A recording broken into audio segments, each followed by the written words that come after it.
नमस्कार जोहार, आप देख रहे हैं छोटा नागपुर लाइव और मैं हूं दशरथ प्रधान। राज्य भर में स्वास्थ्य व्यवस्था को लेकर लगातार सवाल खड़े होते रहे हैं और लगातार सोशल मीडिया पर ऐसे खबरें वायरल होती हैं जो सुर्खियां भी बटोरती हैं, जिसमें अस्पताल की लापरवाही सामने आती है, चाहे वो सरकारी अस्पताल हो चाहे वो प्राइवेट अस्पताल हो।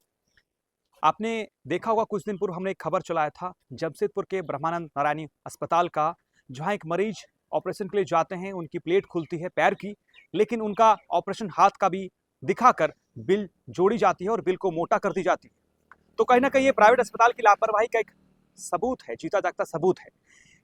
इसी तरह एक खबर आ रही है पलामू प्रखंड के पलामू जिले के चतरपुर प्रखंड की, जहां एक महिला की बीते कुछ दिन पहले डिलीवरी की गई थी। डिलीवरी के दौरान बच्चे की मृत्यु हो गई थी और यह आरोप है परिजनों का कि गलत तरीके से ऑपरेशन किया गया। ऑपरेशन के दौरान गलती से नस कट गई थी महिला की और लगातार रक्तस्राव हो रही थी और रक्तस्राव होने के कारण लगातार हालत उनकी बिगड़ती गई और आखिरकार उन्होंने दम तोड़ दिया।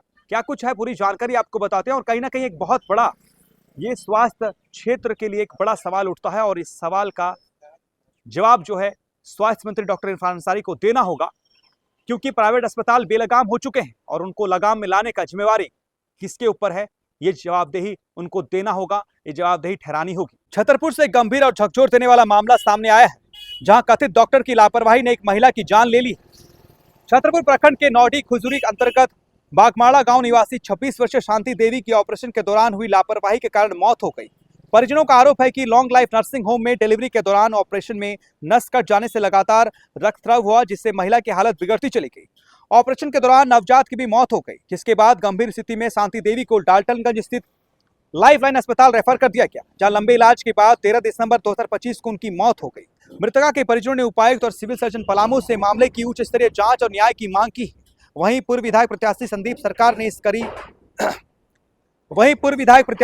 सरकार ने इसे गरीब दलित महिला के साथ अन्याय बताते हुए अवैध रूप से संचालित नर्सिंग होम पर कार्रवाई और मुआवजे की मांग की।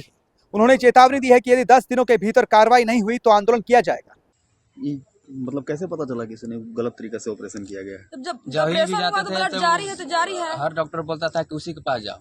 ऑपरेशन करने के जस्ट बाद से ब्लड चालू हुआ था? हाँ सर, वैसा है। फिर रुका ही नहीं? ब्लड रुका ही नहीं। तो नहीं, डॉक्टर से शिकायत की आप लोगों ने? डॉक्टर से शिकायत तो इन्फेक्शन है, ठीक हो जाएगा दवाई से, मतलब गर्मी होता है ना, गर्मी से हुआ है, यही बोला। उसके बाद जहाँ जाते थे तहाँ बोलता था जहाँ जो डॉक्टर की इलाज करवा है ना, वहीं जाओ, ऑपरेशन किया है ना, वही डॉक्टर के पास जाओ, ऐसे बोलता था। पेशेंट नहीं बच सके? नहीं बच सके। फिलहाल क्या चाहते हैं आप लोग? फिलहाल हम लोग चाहते हैं कि सरकार से न्याय चाहते हैं सर, डॉक्टर पर कार्रवाई किया जाए कि वो किस तरह से अपना, अगर मेरा बहन के साथ ऐसे हुआ तो अगले किसी को बहन के साथ फिर भी हो सकता है जी। आज मेरा बहन को हुआ, कल आप ही को बहन को हो जाएगा, कब किसी को बहन को हो जाएगा। कानून से मदद चाहिए, फिलहाल मदद चाहिए भैया, हम लोग बहुत गरीब हैं, मेरा भी स्थिति बहुत खराब चल रहा है। घर में हम लोग खाना नहीं है, रो रहा है, बाप माई के पानी छिड़का रहा है, बढ़िया तो चौकस से पोस के पापा कैसे आते ले, भगवान राम जी संतु बना दी हत्या करो।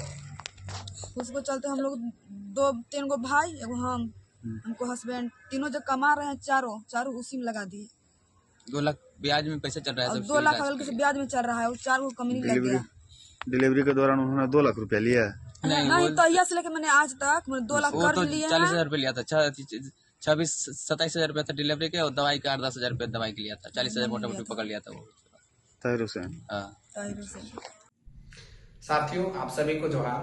और आज मैं एक बहुत ही दुख भरा विषय में बात करने जा रहा हूँ। छतरपुर प्रखंड की बाघामाड़ा गुर्दी निवासी शांति देवी पति उदय भुइया ने महज 26 वर्ष की उम्र में अपनी जान से हाथ धो डाले। और इसका कारण यह है कि छतरपुर के डॉक्टर ताहिर हुसैन के द्वारा, जिनका हॉस्पिटल संचालित होता है लॉन्ग लाइफ नर्सिंग होम में, ऑपरेशन मात्र 3 महीने पहले की गई है। और उस स्थिति में ऑपरेशन की गई थी जिस स्थिति में कि उसका बच्चा भी डेथ कर गया था। जरा सोचिए, जब ऑपरेशन के दौरान बच्चा डेथ कर गया तो फिर ऑपरेशन का कोई मतलब ही नहीं बनता है। और नहीं तो हॉस्पिटल का रजिस्ट्रेशन है, नहीं तो वहां डॉक्टर स्पेशलिस्ट उपस्थित हैं, उसके बावजूद भी ऑपरेशन किया गया। और परिणाम यह होता है कि ऑपरेशन के जस्ट बाद से उनका ब्लड का रिसाव होना शुरू हो जाता है।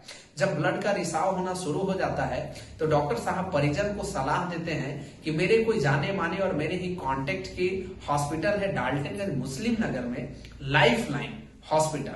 आप चले जाइए वहां और उसमें एडमिट होइए और यह ठीक हो जाएंगे। उसके बाद परिजन परेशान होते हैं, कहीं कहीं से कर्ज पर पैसा उठाते हैं। सारा चीज उन्होंने मेरे सामने प्रस्तुत किया और एविडेंस भी दिया। कहीं कहीं से पैसा उठा करके जाकर के डाल्टनगंज में इलाज कराते हैं। उसके बाद लगातार भाग दौड़ की जिंदगी रहती है और उनके पति, उनके भाई और मृतक के जो बहन है, तमाम लोग पूरी निष्ठा से और जिम्मेवारी के साथ हर जगह पर जा करके इलाज कराने का प्रयास करते हैं, लेकिन परिणाम यह होता है कि वह अंततः नहीं बचती है।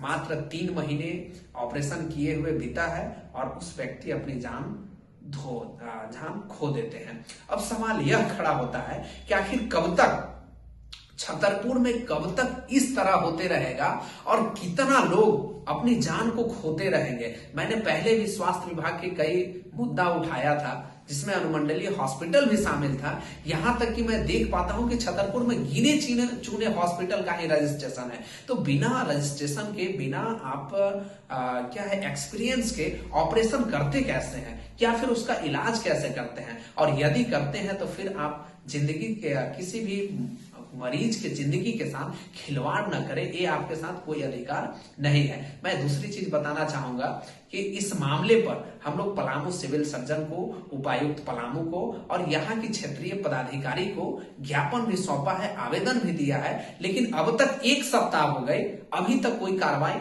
नहीं हो पाया है, जिससे साफ पता चलता है कि सब सेटिंग वेटिंग पर पूरी तरह जो है लिपापोती होना शुरू हो गया है। हालांकि आज मैंने टेलीफोनिक इस मामले पर पलामू सिविल सर्जन से बात किया है।